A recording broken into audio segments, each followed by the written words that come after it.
ठीक है, अब हम यहाँ पर चर्चा करेंगे। आज हम लेसन 6 देख रहे हैं और अभी भी हम इस क्षेत्र में हैं वचन की प्रेरणा के बारे में। पिछले लेसन में हमने इस बारे में देखा था उन भविष्यवाणियों को जो वचन में थी और वो पूरी हो गई। यीशु के बारे में, खास करके उसका जन्म, उसका जीवन, उसका पुनरुत्थान, और इसे हम आगे देखते चले जाएंगे। लेकिन हम अभी इस समय बहुत ही ऐतिहासिक भविष्यवाणी को देखेंगे जो कि पूरी हुई है।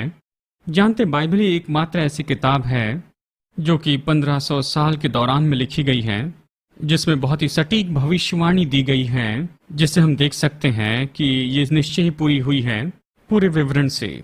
और भी कोई ऐसे बहुत ही अच्छे ऐसे लेख नहीं जो कि पूरे हुए हैं, उनमें ये पूरे नहीं हुए हैं। इसलिए यही तो एक मुख्य विवाद है वचन की प्रेरणा की ओर से हम देखते हैं। ये तो अद्भुत भविष्यवाणी है जो पूरी हुई है, जिसे मैं सेकुलर भविष्यवाणी कहना पसंद करता हूँ। सेक्युलर मतलब यहाँ पर इसका इतिहास से संबंध है, जो इस बात से सहमत होते हैं कि हाँ, निश्चय ये सारी घटनाएं हो गई हैं। और इसलिए मैं माफ़ी चाहता हूँ क्योंकि इस लेसन में मैं बहुत से वचन पढ़ने वाला हूँ, पढ़ते चले जाऊँगा, क्योंकि मेरे दिमाग को याद रखने के लिए बहुत सारी जानकारी है।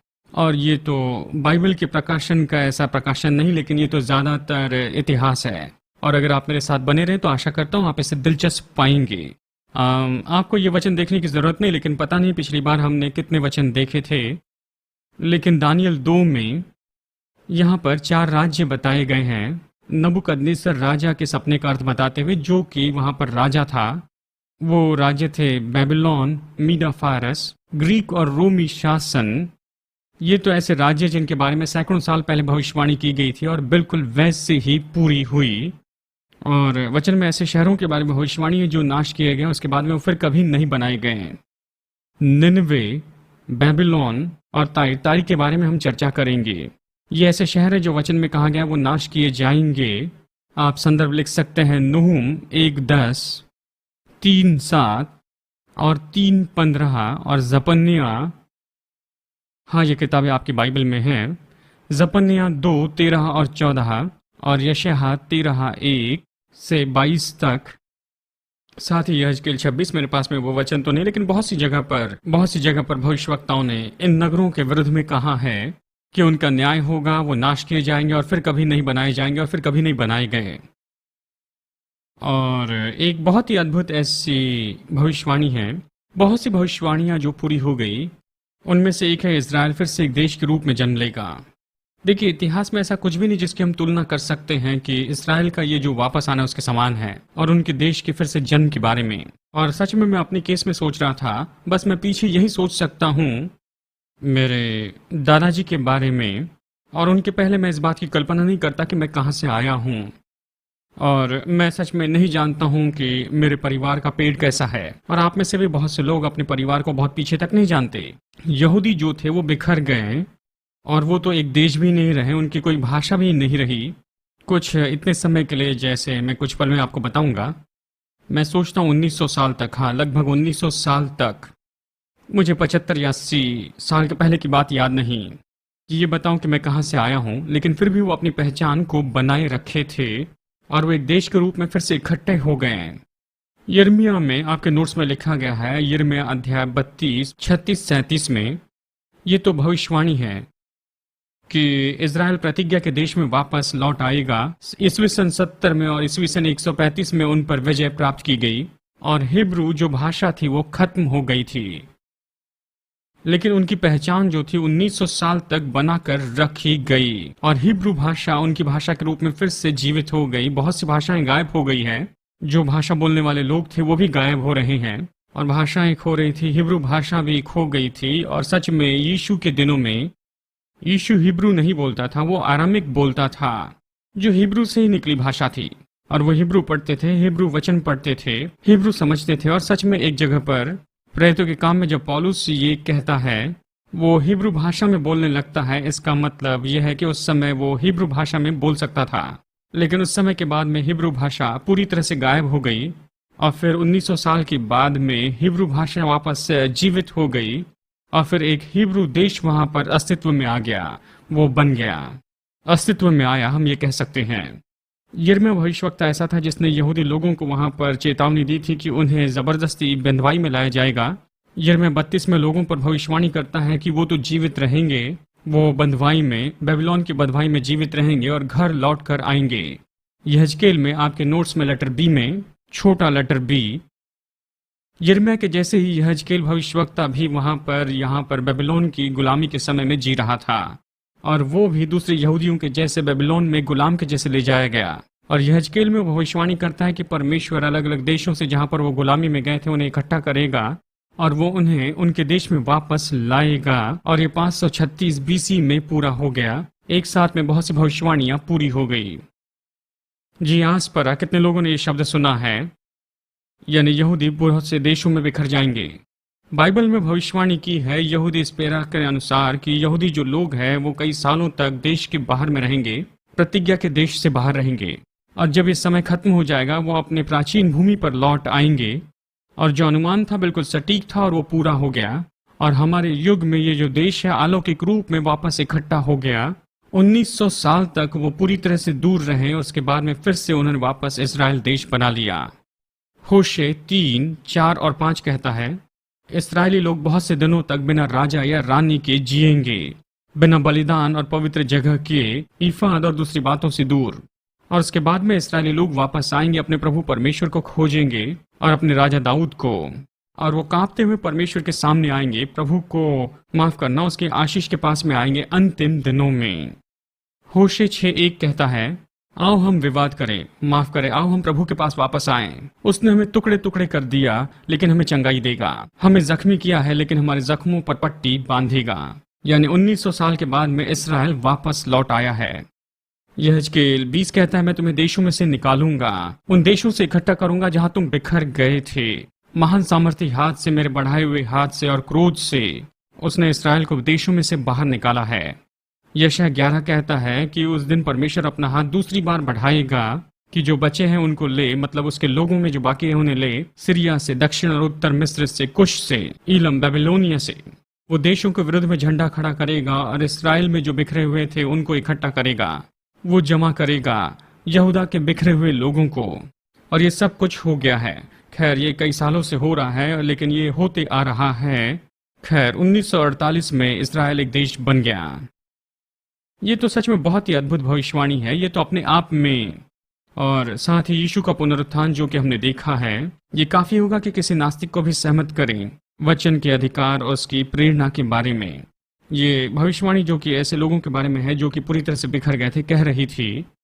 मैं ऐसे किसी एक बात को ले रहा हूँ, आशा करता हूँ किसी को ठोकर नहीं पहुंचाऊंगा, जैसे नबाहोज जो वापस एक दिन एक देश पर आएगा। मतलब ये ऐसी बात है, और नबाहोज मुझे पता नहीं क्या नबाहोज है या अभी इस समय कोई है, लेकिन क्या आप मेरी बात समझ रहे हैं? ये भविष्यवाणी जो सैकड़ों साल पहले बताई गई थी वो पूरी हुई, और अभी इजराइल फिर से एक देश बन गया है। वो एक दिन में फिर से जन्मा है। इजराइल एक देश जो कि पहले अस्तित्व में नहीं था, जो कि दूसरे देशों से लगभग 2500 साल दूर रहा, उसे एक बिल्कुल नए देश के रूप में घोषित किया गया। ये यूनाइटेड नेशन के काम के द्वारा 14 मई 1948 को देश घोषित हुआ। एक दिन में वो जन्मा। यशायाह 66:8 में ये कहता है कि किसने ऐसी बातों के विषय में कभी सुना है, किसने ऐसी बातों को देखा है? क्या एक देश एक दिन में जन्म ले सकता है? एक देश एक पल में आ सकता है?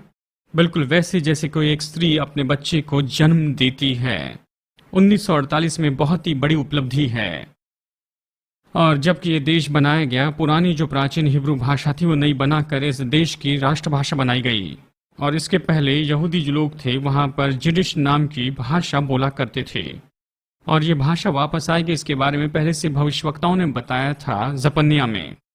और भविष्यवाणी ये है कि उन दिनों में मैं लोगों को एक शुद्ध भाषा दूंगा कि वो सब परमेश्वर के नाम को पुकारे और एकचित होकर परमेश्वर की सेवा करें। इस भाषा को फिर से नया बनाने के लिए बहुत साल लग गए। मुझे उस आदमी का नाम याद नहीं आ रहा है, और उसने प्रचार शुरू किया। वो तो पहला जायनिस्ट था, अगर आप कहना चाहें। जायन के नए जन्म के बारे में कहता है, भाषा के नए जन्म के बारे में, और ये काफी समय तक चलता रहा। और फिर 1948 में इसराइल की ऑफिशियल भाषा के रूप में घोषित हुई, जब ये देश फिर से जन्मा था। ये सारी बातें सैकड़ों साल पहले अलग अलग भविष्यवक्ताओं के द्वारा भविष्यवाणी की गई थी, और ये बिल्कुल जैसे कि वैसे पूरी हुई। ये ऐसे कुछ शहर हैं जो फिर कभी नहीं बसने वाले हैं।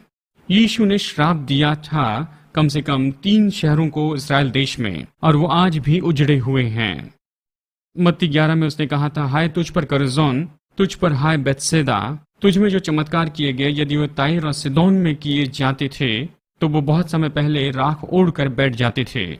और तू कफरनहूम, क्या तू आसमान पर उठाया जाएगा? नहीं, तू नीचे चला जाएगा। तुझ में जो चमत्कार किए गए यदि वो सदोम में किए जाते तो वो आज के इस दिन तक बना रहता। ये 3 शहर अभी भी पूरी तरह से उजड़े हुए हैं और भूवैज्ञानिकों ने उसके अवशेष को भी पाया है।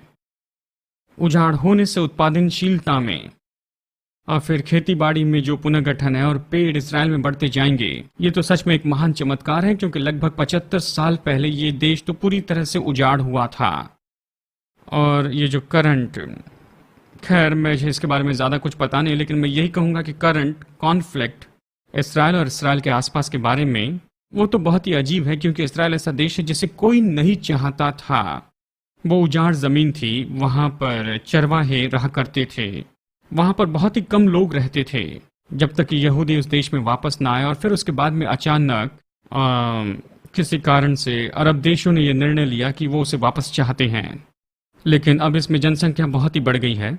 ये तो बहुत ही अद्भुत है कि जो ज़मीन 75 साल पहले वीरान थी और पूरी तरह से बंजर थी, आज वहाँ पर नए बनाए गए जंगल हैं। और इजरायली एग्रीकल्चर प्रोडक्शन तो पूरे संसार में बहुत ही महान अद्भुत चमत्कार है। ये छोटा सा देश पूरे संसार में सबसे अच्छे उत्पादन पहुंचाता है। उन्होंने साइंटिस्ट भेजे चिली में, जहां पर मैं रहता था। उत्तरी चिली तो पृथ्वी पर सबसे सूखा रेगिस्तान है, और वो जाकर उनकी मदद करते थे कि सिखाएं कि रेगिस्तान में कैसे प्रोडक्टिविटी बनाएं। और अभी चिली भी सब्जियों और फलों का निर्यात करने वाला अच्छा बड़ा देश बना उनकी मदद से, माफ कीजिए, वो उनके साइंटिस्ट की मदद से। यानी इसराइल अब संपन्न देश हो गया है। यशायाह 26:6 कहता है कि आने वाले दिनों में याकूब जड़ पकड़ेगा, इसराइल फलेगा, फलवंत होगा और पूरे देशों में फल भेजेगा। ये 700 BC में लिखा गया है। इसराइल इस बीच में तो उसके बाद में पूरी तरह से नाश हो गया, खत्म हुआ था। और 1948 से जो भविष्यवाणी है पूरी हो रही है। यीशु ने मंदिर के विनाश के बारे में वहां पर भविष्यवाणी की थी। यहां पर आपके नोट्स में देखिए, मत्ती 24:1 और 2 यीशु ने भविष्यवाणी की। चलिए मैं इसे पढ़ता हूं और इस स्क्रीन पर देखें। मत्ती 24 में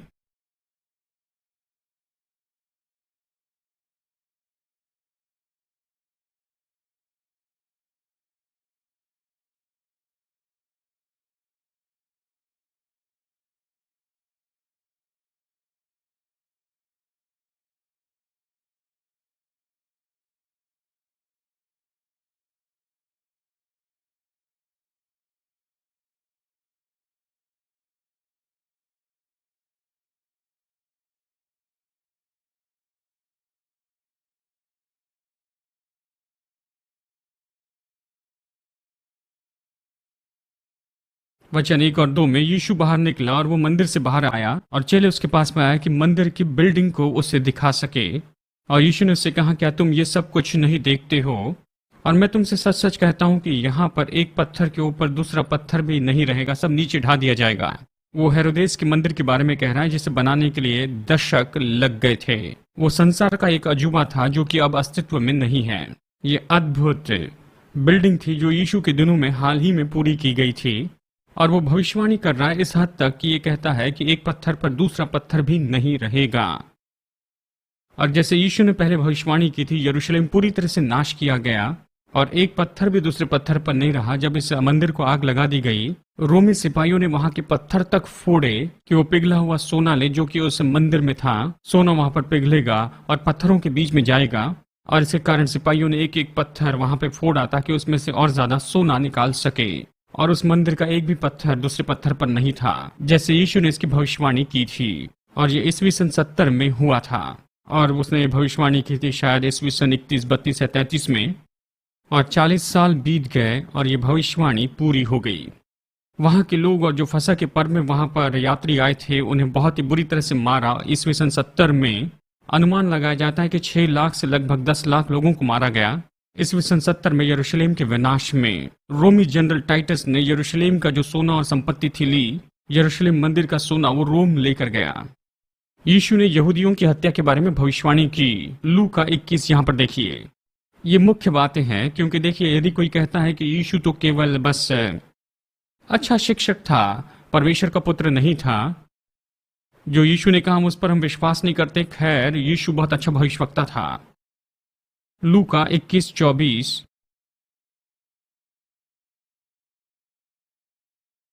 यीशु ने कहा उन्हें तलवार से मार दिया जाएगा और गुलाम बना के उन्हें ले जाया जाएगा, सब देशों में ले जाया जाएगा और यरूशलेम को अन्य जाति लोग कुचल देंगे। अन्य जाति लोग, अब यहाँ पर एक पन्ना पलटा ले, जब तक कि अन्य जातियों का जो समय है वो पूरा न हो जाए।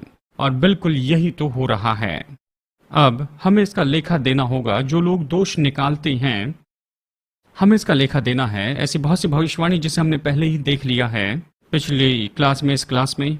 हमें पुनरुत्थान को तो मानना ही होगा और इस बात को मानना ही होगा कि यीशु ने स्वयं भविष्यवाणी की थी मंदिर के विनाश के बारे में। एक पत्थर भी दूसरे पत्थर पर नहीं रहेगा। यहूदियों का गुलामी में जाना, तो किस तरह से यह किताब बस किसी की मनगढ़ंत कहानी होगी उन अजीब लोगों की जो अपनी कल्पना से लिखते जा रहे हैं। नहीं, ये परमेश्वर की प्रेरणा से है। और यदि ये परमेश्वर की प्रेरणा से है तो जैसे हमने पहले देखा है कि यीशु इसे कहता है, इसके बारे में कोट करता है, इसमें से एक एक छोटा बिंदु जो है वो जरूर पूरा हो जाएगा। और पौलुस यदि अपने थियोलॉजिकल विवाद जो यहाँ पर रखता है, पौलुस के शब्द यहाँ पर पौलुस अपने लेख को कहता है परमेश्वर की आज्ञा है। तो इस किताब के साथ में हमें निश्चय इस निष्कर्ष पर आना ही होगा। हमें निर्णय लेना है कि मनुष्य के लिए परमेश्वर का प्रकाशन है, मनुष्य के लिए प्रभु का ये वचन है, या केवल एक और किताब है।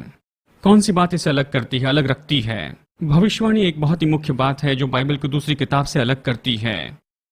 यानी यहाँ पर वो कहता है यरूशलेम पर दूसरे लोग हमला करेंगे और यहूदी लोगों को वो गुलाम बनाकर लेकर जाएंगे। यीशु ने ये भविष्यवाणी की, उसके लगभग 40 साल के बाद में ये पूरी हो गई। रोमी लोगों ने यरूशलेम को सन 70 में और फिर 135 में भी नाश किया।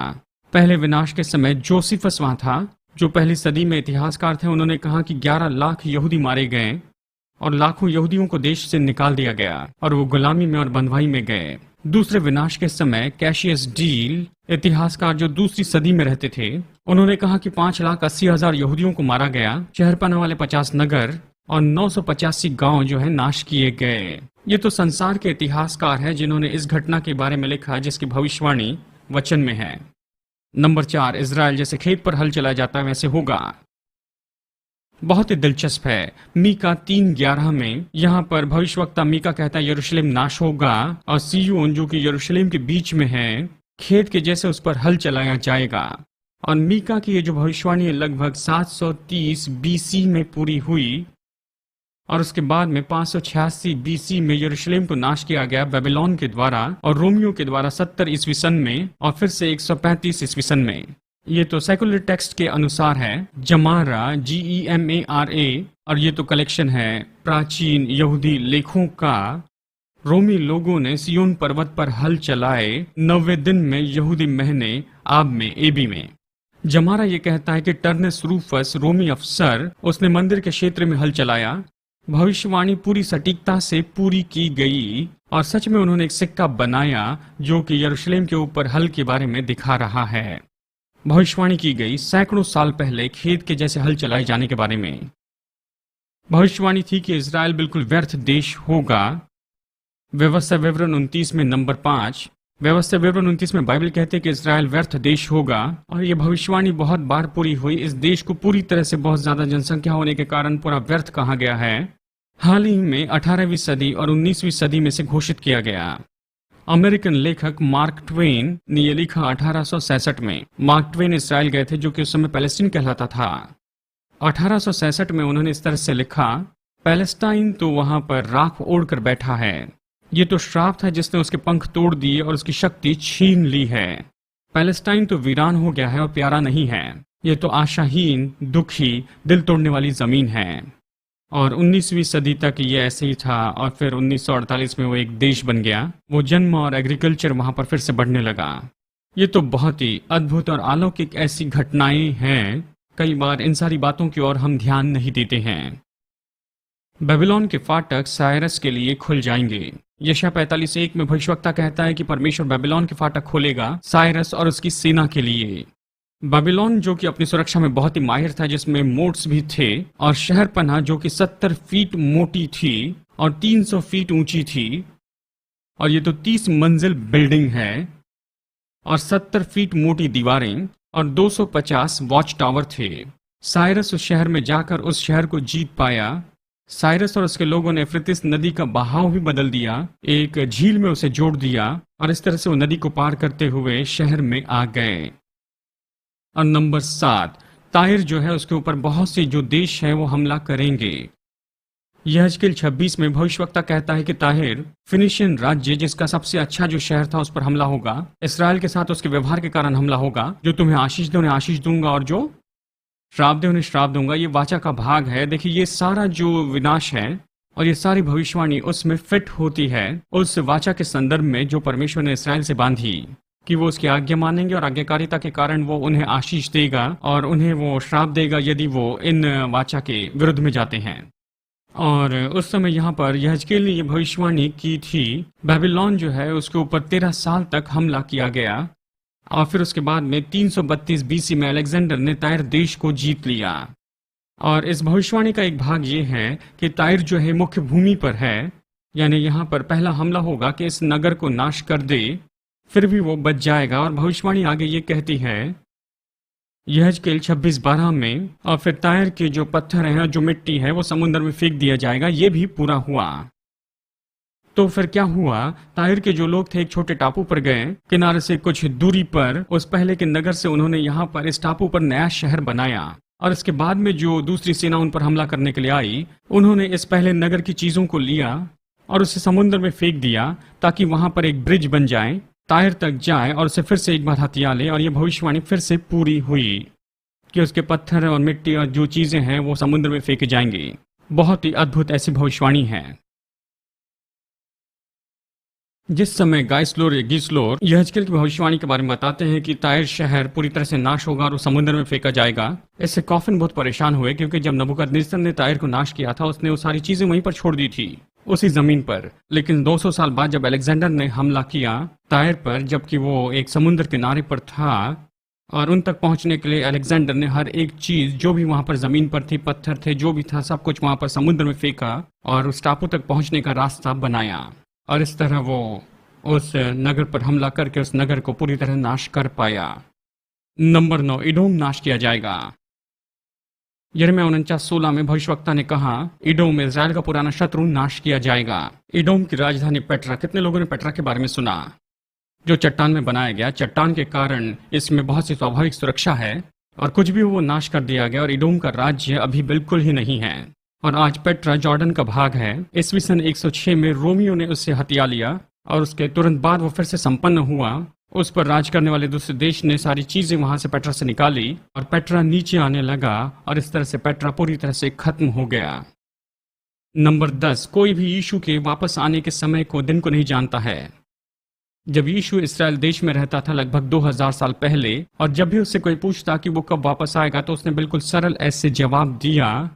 उसने ये बताया कि कोई भी नहीं जानता वो दिन और समय कौन सा है, और इसने लोगों को अनुमान लगाने के लिए बिल्कुल नहीं रोका। वोवियन विलर, जो कि एडवेंटिस्ट मूवमेंट के बिल्कुल शुरू के समय में थे, जिसमें सेवेंथ डे एडवेंटिस्ट चर्च भी है, उन्होंने दावा किया कि यीशु वापस आएगा मार्च 21, 1843 में या मार्च 21, 1844 में। हम वहां नहीं थे, लेकिन मैं नहीं सोचता कि कुछ चूक गए। उनका अनुमान चूक जाने के बाद में उनके सहकर्मी, उन्होंने दावा किया कि वो असली दिन तो है अक्टूबर 22, 1844। दोस्तों, यहाँ पर कुछ भी नई बात नहीं है। हम सोचते हैं कि हम देखते हैं कि लोग जो हैं वो दिन गिन रहे हैं और ये तो काफी समय से चल रहा है। नेचुरल एच बार्बर मिलराइट, एक एडवेंटिस्ट, 1824 से 905 तक थे। उन्होंने किताब लिखी, प्रभु के वापस आने के सबूत, 1873 में लिखी, और वो तारीख के मामले में चार्ल्स रसल्स के साथ में जुड़े हुए थे, जो यहोवा विटनेस के स्थापक हैं। रसल जो है यीशु के वापस आने के बारे में दिन का अनुमान लगाने लगे। अदृश्य बातें जो पूरी हुई, जब ये नहीं हुई, ये शारीरिक रूप में नहीं लेकिन अदृश्य रूप में होनी है। रसल ही धार्मिक संस्था जिसे यहोवा विटनेस कहते हैं उसके संस्थापक माने जाते हैं। कितने लोगों को वो किताब याद है जिसे हम कहते हैं ऑल टाइमर मेरे जैसे, कि 88 कारण कि यीशु क्यों 1988 में वापस आएगा। देखिए, यहाँ पर सूरज के नीचे कुछ भी नया नहीं है, हर एक बात बार बार दोहराई जाती है। और यहाँ पर एक भाई थे पिछले साल जिन्होंने कहा कि यीशु इस तारीख को वापस आएगा। मुझे उस ग्रुप का नाम याद नहीं, लेकिन ये तो बस ऐसे ही बना है। और यीशु ने कहा था कि कोई मनुष्य इसका समय नहीं जानता। इस पर क्यों विश्वास नहीं करते? हर्बर्ट आर्मस्ट्रॉन्ग, जो 1892 से 1986 तक रहे, उन्होंने एक किताब लिखी 1975 में भविष्यवाणी पर यीशु के वापस आने के बारे में लिखा। जोसेफ स्मिथ, मोमेनिज्म के संस्थापक, उन्होंने दावा किया कि यीशु 1891 में वापस आएंगे। तो हम अभी भी राह देख रहे हैं। बाहरी लेटर डी, मुझे पता नहीं नोट्स में है। बाहरी सबूत बाइबल आधारित रहने वाली किताब है। सब पॉइंट है नेल्सन, और मैं इसे कहूंगा ग्लेक, एक जूइश आर्कियोलॉजिस्ट ने लिखा कि शायद उन्होंने लिखा कि बाइबल में जो कुछ भी लिखा गया उस वचन के विरुद्ध में अब तक कोई भी आर्कियोलॉजिकल डिस्कवरी नहीं हुई है। दोष निकालने वालों के बारे में मैंने पहले बताया है कि वो कहते हैं कि हित्ती के बारे में बाइबल की जानकारी गलत है, क्योंकि वो सोचते थे कि हित्ती राज्य तो बिल्कुल अस्तित्व में नहीं था।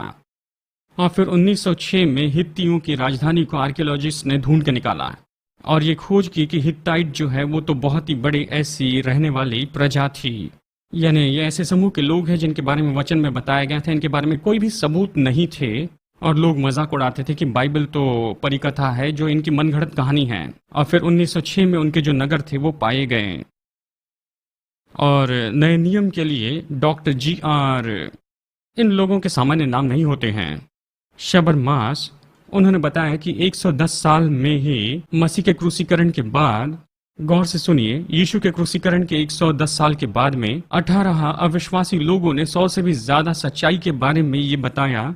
यीशु के जीवन की शिक्षा उन्होंने बताई और शुरू की मसीहत के बारे में बताया। नोट्स में है, मैं भूल गया, ठीक है। और इन स्रोतों में यीशु के जीवन के बड़े मुख्य बातें बताई गई हैं, जिसमें चमत्कार, पुनरुत्थान और उसके दावे बताए गए हैं।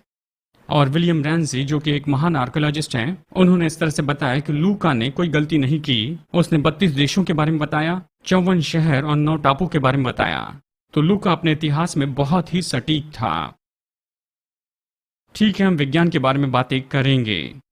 लेटर ई, बाइबल विज्ञान के बारे में कोई किताब नहीं है, लेकिन जब ये साइंटिफिकली बातें करती है तो ये बिल्कुल सटीक है। और सच में ये अपने समय के सभी लेखों में सबसे आगे हैं, जिसमें ये बातें हैं। पृथ्वी का आकार, यशायाह में कहा गया है कि वो जो पृथ्वी के गोल पर बैठा है और उसके जो वासी है वो तो बिल्कुल टिड्डियों के समान है, जो आकाश को एक पर्दे के जैसे खींचता है और उसे रहने के लिए तंबू जैसे बनाता है। हाल ही में, यानी बस कुछ ही सैकड़ों साल पहले, जहां पर लोगों ने सोचा कि जो पृथ्वी है वो तो समतल है और उनके पास चित्र होता था एक कि जैसे कोई जानवर या कछुआ ये उसे पृथ्वी को थामे हुए हैं, हरकुलस या ऐसा कुछ पृथ्वी को थामे हैं। और लोग तो इस बात को नहीं समझ रहे थे कि पृथ्वी गोल है। यहाँ यशायाह ने जब भविष्यवाणी की थी उसके कुछ समय बाद विश्वास भी नहीं किया। नंबर 2, पृथ्वी किसी चीज पर नहीं है, वो उत्तर को फैला देता है और पृथ्वी को बिल्कुल किसी बिना चीज पर लटकाता है।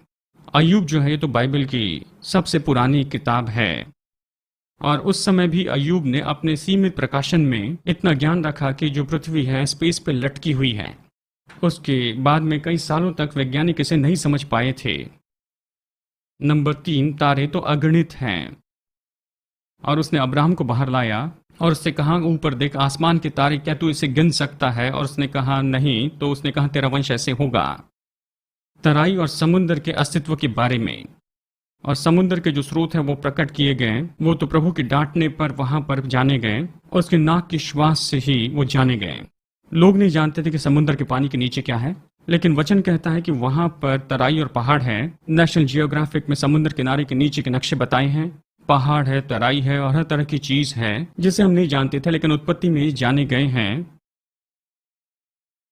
शमूएल में नंबर 5 ये है, वहां पर समुद्र के नीचे स्रोते का अस्तित्व। नूह के जीवन के 600वें साल में दूसरे महीने के 17वें तारीख को उसी दिन बड़े गहरे जल के जो सोते थे वो सब फूट निकले और आकाश के झरोखे खोल दिए गए। यहाँ पर बहुत कुछ है। यहाँ पर जो क्रिएशन और साइंस का अध्ययन करते हैं उनके लिए मदद होगी। समुद्र की तह में उन्होंने पाया है कि बहुत से सोते हैं। अनुमान है कि एक समय ये बहुत ही बड़े ऐसे सोते थे जहाँ पर ये पृथ्वी जो है वो तो बस पानी से भरी थी, हम कह सकते हैं, उत्पत्ति में बताया गया है। वो सब खुल गए और पानी जो है बिल्कुल ऊपर उठने लगा और पूरी तरह पृथ्वी को ढाक दिया। बड़ी बारिश हुई। ये तो बाढ़ थी, नूह की बाढ़ थी और इसी ने इस पृथ्वी को बनाया है। इस पृथ्वी को जिसे हम आज देखते हैं ये तो बस यही बाकी रह गया। यहाँ बाढ़ के पहले की पृथ्वी जो है वो तो पूरी तरह से अलग पृथ्वी थी। और यहाँ ये जो बाकी है, बाढ़ के बाद की जो है इस पृथ्वी पर भी हम सुंदरता को देखते हैं, जबकि ये उतनी सुंदरता नहीं है। दूसरी जगह के जंगल को देखकर चकित होते हैं, और पोरे कैप्स और ऐसी चीज़ें जो उसके बाद में बनाई गई है। लेकिन ये सब देखिए कैसे हुआ। बहुत बड़ा प्रेशर आया, वो उस नीचे से आया, वो उभर कर बाहर आया, और ये सोते अभी भी अस्तित्व में हैं समुद्र की तह में। ठीक है। नंबर 6, ओशियन करंट जो है, जो समुद्र के नीचे में है, उसका अस्तित्व। ये कहता है कि आकाश के पक्षी, समुद्र की मछलियां और जो कुछ भी समुद्र में जो कुछ नीचे है। ये दिलचस्प कहानी है, इसे गौर से सुनिए। कितने लोगों ने सुना है मैथ्यू मरी? कुछ लोग हैं। एक बार कमोडोर मरी जो है बहुत ही बीमार हो गए थे। उन्होंने अपनी एक बेटी को बाइबल पढ़ने के लिए कहा। उसने भजन 8 चुना। 8वां वचन जो ये कहता है कि जो कुछ भी समुद्र के उस तह में चलता है, उसने दोहराया, page of the sea, page of the sea. यदि परमेश्वर ने कहा कि समुद्र में ऐसा है तो ये जरूर होना चाहिए, और जब मैं इस बिस्तर से बाहर आऊंगा तो मैं उसे ढूंढूंगा। उन्होंने बाकी जीवन बस इसी की खोज में लगाया कि इसका मतलब क्या है। उन्होंने गहरे समुद्र के बारे में अध्ययन करना शुरू किया, और जैसे वो ठीक हुए उन्होंने पाया कि 2 ऐसी बातें हैं। न्यूयॉर्क से इंग्लैंड तक उन्होंने जहाज के लिए चार्ट बनाया कि एक जो मार्ग है वो इंग्लैंड की ओर जाए और वहां से वापस आए, और जिसके कारण शिपिंग टाइम बहुत ही कम हो गया, लगभग 50-60% कम हुआ। उन्होंने समुद्र के करंट्स को खोज निकाला, और आज जो सारी शिपिंग है उस समुद्र की उन करंट पर ही आधारित है, जिसके बारे में भजन में बताया गया था। उस समय तक इसे कोई नहीं जानता था। उस समय शिपिंग बहुत ही मुश्किल था, बहुत ही कठिन था, 1800 सदी के बीच तक, जब उन्होंने ओशियन करंट खोजा। यह भी बाइबल से ही आया है। परमेश्वर के वचन से कितनी बातें आई हैं जो लोग नहीं जानते हैं। Number 7, hydrologic cycle. और वो पानी को और मोटे बादल को बांधता है, और बादल जो है उनके नीचे नहीं रहता है, और वो छोटे छोटे बूंदों को बादल में रखता है ताकि उसके बाद में बारिश होती है। यहाँ पर पानी और भाप के बारे में कहता है, और यही बादल जो है आगे जाकर वर्षा करते चले जाते हैं। हवा जो है दक्षिण की ओर जाती है, फिर उत्तर की ओर जाती है, और ऐसे ही होता है। और ये हवा जो है वापस आती है। हवा का जो बहाव है, ये भी बताया गया है। सारी नदियां समुद्र में मिलती है, लेकिन अब तक समुद्र भरा नहीं है। क्या किसी ने ये सोचा है? सारी नदियां समुद्र में मिलती है और समुद्र अब तक भरा नहीं है। परमेश्वर ये प्रकट कर रहा था कि एक साइकिल है, हाइड्रोलॉजिक साइकिल है, जहां पर पानी भाप बनता है, वो ऊपर जाता है, बादल उसे जमीन तक लेकर आते हैं, और फिर बारिश होती है। ये पानी फिर से पृथ्वी पर आता है, और वो पानी बहते हुए नदी में जाता है, फिर वो समुद्र में जाकर मिलती है। ये चक्र अय्यूब में कहा गया है, जो बाइबल की सबसे पुरानी किताब है, जो साइंटिफिकली कई 100 साल तक इसके बारे में नहीं समझा गया था। हवा का बहाव भी है। और फिर अंत में एंट्रोपी की विचारधारा। एंट्रोपी क्या है? चीजें जो खुद के लिए छोड़ दी गई, जिसमें मनुष्य का हस्तक्षेप नहीं है, वो रूप बदलती जाती है, वो नाश होती है। अपनी बाइसिकल को बाहर रखिए, बाहर वातावरण में, और कुछ समय के बाद क्या होगा? जंग। अगर आप कई साल तक उसे वहीं पर छोड़ दे तो कुछ भी बाकी नहीं रहेगा। क्यों? ये क्या है? ये एंट्रोपी का विचारधारा है। जो चीजें मनुष्य के हस्तक्षेप के बिना वहीं छोड़ी जाती है, वो खत्म होती जाती है। और यदि मैं यहाँ लेके आऊँ कॉली, मेल कॉली और फीमेल पूटल, स्टैंडर्ड पूटल, और उन्हें ऐसे ही छोड़ दूं और 50 साल के बाद में आऊं, तो मुझे क्या मिलेगा? क्या कॉलीज और पूटल्स मिलेंगे? नहीं, कुछ भी बाकी नहीं रहेगा, क्योंकि जो चीजें ऐसी छोड़ दी जाती है वो खत्म होती जाती है। आत्मिक जीवन को ऐसे आप छोड़ दे तो वो फिर पूरी तरह से खत्म हो जाएगा।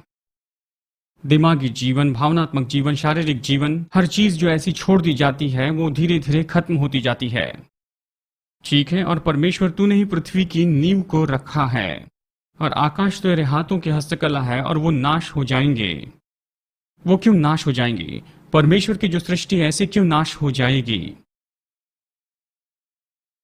क्यों चीजें ऐसी पुरानी होती जाती है और फिर नाश होती है?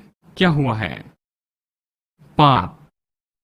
देखिए, सृष्टि इस तरह से नाश होने के लिए नहीं बनाई गई, लेकिन जब पाप इसमें आ गया, एंट्रोपी की विचारधारा यहां पर पृथ्वी पर आ गई, और यही तो कहा गया है, वो नाश हो जाएंगे लेकिन तू तो बना रहेगा। सब जो है वस्त्र के जैसे पुराने हो जाएंगे, और वस्त्र के जैसे तो उन्हें बदल देगा, और वो पूरी तरह बदल जाएंगे।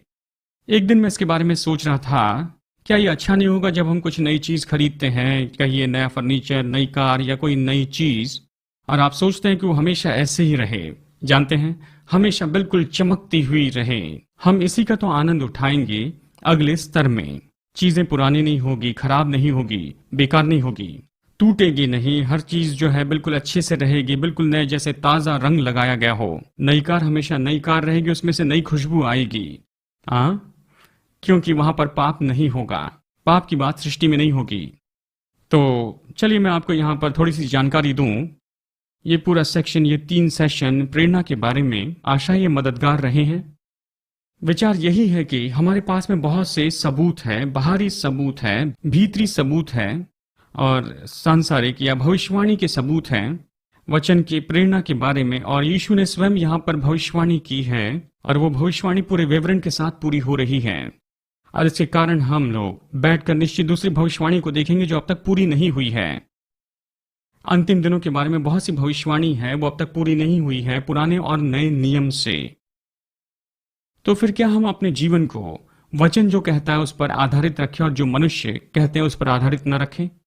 अगर आप उत्पत्ति में जाए 8:32 में सोचता हूं, मूसा, माफ करना, नूह जहाज से बाहर आता है और प्रभु कहता है दिन रात, गर्मी सर्दी, बीज बोने और कटने का समय, सर्दी और गर्मी ये नहीं हटेगी। हम इस युग में जहां पर रह रहे हैं, हम अपने जीवन को बनाते हैं दिन और रात के आधार पर, है ना? बोने और काटने का समय, हम उन वचनों पर विश्वास करते हैं। हम यही तो कर रहे हैं कि उन वचनों पर अपने विश्वास को, अपना भरोसा दिखाते हैं। तो क्यों ना हम उसी भरोसे को लेकर अपने जीवन को बनाएं कि उसके कोड़े खाने से मैं चंगा हो चुका हूं। ये वही वचन है जो जीवित है। जब हम ये जानते हैं कि ये वचन प्रेरणा से लिखा है और हम इस पर पूरा भरोसा रख सकते हैं और इसकी प्रतिज्ञाओं को लेना शुरू कर सकते हैं, जैसे इब्रानियों 6:12 में कहता है कि विश्वास और धीरज से हम प्रतिज्ञाओं को प्राप्त करते हैं। क्या आप में इतना भरोसा है कि आप प्रभु के वचन पर खड़े रह सकते हैं और डटकर अपनी जमीन पर खड़े रहते हैं और ये कहते हैं कि मैं इस जगह से नहीं हटूंगा, मैं इस जगह से नहीं हटूंगा, मैं प्रभु वचन पर विश्वास करता हूं, इस समय, इस घड़ी, इस पल में विश्वास करता हूं कि उसके कोड़े खाने से मैं चंगा हो चुका हूं और मैं विश्वास करता हूं ये होगा, चाहे वो जो भी प्रतिज्ञा हो। क्या प्रभु के वचन में आपके पास इतना भरोसा है?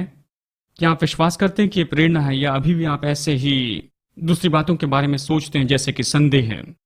अगर आप ऐसे हैं तो आशा है कि इससे आपकी मदद हुई है इस क्लास में और अगली 2 क्लास में जो अभी बाकी रही है, कि ये विश्वास करें कि जो बाइबल हमारे हाथों में है ये वही है जो परमेश्वर चाहता है कि आप रखें, कि आपके जीवन को बनाए, आपको बदल दें। आमीन।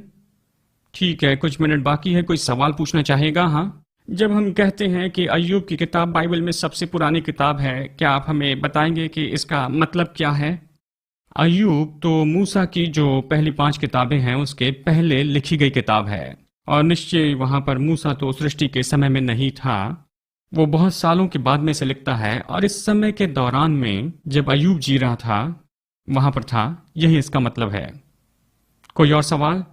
जी, मैं ये सवाल पूछना चाहता हूँ। देखिए, मेरे एक दोस्त हैं जो कि कैथलिक है और उनकी विचारधारा ये है कि कैथलिक चर्च में ऐसी बहुत से हस्तलेख हैं जो कि अब तक प्रकट नहीं किए गए हैं, कोई उसके बारे में नहीं जानता है।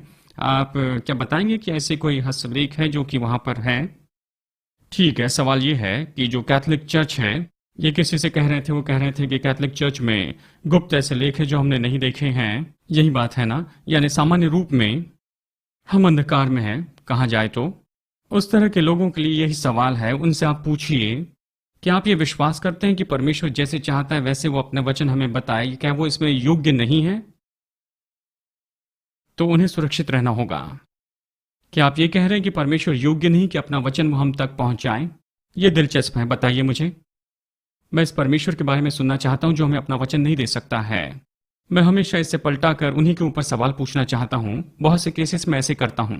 दूसरी बात, कोई गुप्त लेख नहीं जो हमसे छिपा कर रखे गए हैं। और ये तो है डेविंची कोड, उनका नाम क्या है, ब्राउन, कोई ब्राउन। ये तो बस उनकी विचारधारा है और इससे बस वो पैसा कमाना चाहते हैं, लेकिन कुछ भी छिपा नहीं है। हम इसके बारे में अगले क्लास में देखेंगे। जी हाँ, आप पूछिए। सियोन का मतलब क्या है? देखिए, सियोन का मतलब क्या है? सियोन तो इज़राइल में है, खास करके यरूशलेम में, और भी सटीकता से कहे तो आराधना के उस मंदिर के एरिया को सियोन कहा जाता है। और मैं तो पूरी तरह से नहीं जानता हूं कि इसका मतलब क्या है, लेकिन मेरे हिसाब से बस यही है। सामान्य रूप में यही है। जब आप सियोन के बारे में कहते हो तो इज़राइल का केंद्र है। ठीक है, आप पूछिए।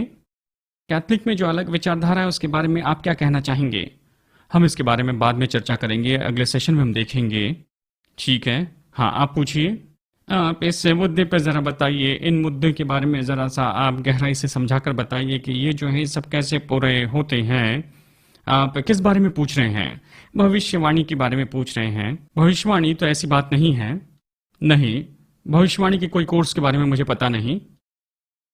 सामान्य रूप में ये मेरे दिल की बात है, मैं आपके सामने इसे बताना चाहता हूँ। जो इसे लेकर इसमें और भी गहरे में जाना चाहते हैं, मैं ऐसा करने के लिए प्रोत्साहित करता हूँ, क्योंकि मैं नहीं जानता कि और भी कोई कोर्स हैं जो इन मुद्दों के बारे में बताते हैं। जी, आपने जो कुछ भी सिखाया उससे बढ़कर अगर कोई भविष्यवाणी के बारे में कहे तो हमें सुनना चाहिए। जो कुछ भी मैंने सिखाया उसके बारे में कुछ और कहते हैं तो ज़रूर सुनिए। चलिए मैं बताऊं कि मैं क्या करता हूं। मैं बहुत से बुक स्टोर्स में जाता हूं, इंटरनेट पर देखते रहता हूं, पढ़ता हूं। आपको निश्चय इन सारी बातों को पढ़ना है, और जब आप देखते हैं कि एक ही बात 10 बार बताई गई है तो आप समझ लें कि आप उसके बिल्कुल करीब हैं। और निश्चय ही बहुत से लोगों को आप पाएंगे उनके पास में एक्स्ट्रा ग्लैंड है, उसे देखेंगे, वो अपने विचार रखना चाहेंगे, लेकिन आप ज़रूर पढ़ें। लेकिन बहुत बड़ा इतिहास है।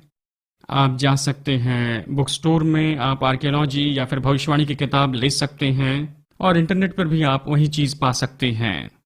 ठीक है, मैं अपना दृष्टिकोण बहुत सी जगह से लेता हूँ, किताबें खरीदता हूँ एयरपोर्ट पर भी। और आज मैं कोलोराडो स्प्रिंग के एयरपोर्ट पर था, किताब खरीदी साइंस एंड द बाइबल पर। सोचा आज मैं क्लास में लेकर आऊँगा, लेकिन मैं हमेशा चीज़ों को पढ़ते रहता हूँ, लेते रहता हूँ। ठीक है जी। भविष्यवाणी किस तरह की होनी चाहिए? किस तरह की भविष्यवाणी? पूरी की गई भविष्यवाणी। जी, जो भविष्यवाणी पूरी नहीं है वो पूरी होगी।